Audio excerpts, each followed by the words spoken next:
Hi everyone, in this session I will show you how to interact with SOAP web service using cURL and Postman.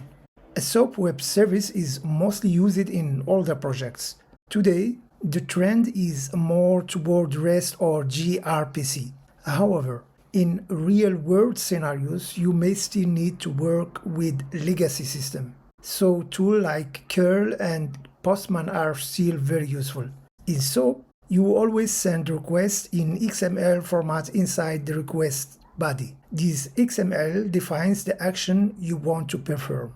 For this demo, I prepared a simple Spring Boot project that provides customer information based on a customer ID.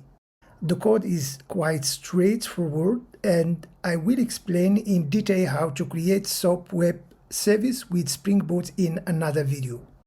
Now let's start the server. The application is running.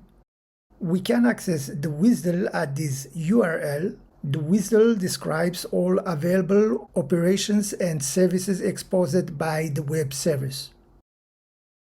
To get information for ID1, we first define a request as XML file, like this. Then we can send this request using cURL.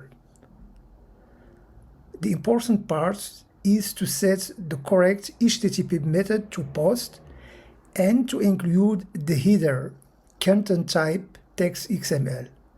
Without this header, the request will not work properly. After running the command, we receive the response in XML format.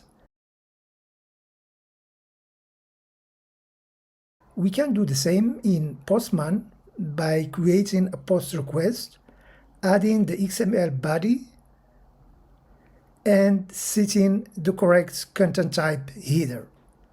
As you can see, it works correctly. That is, thanks for watching. Bye.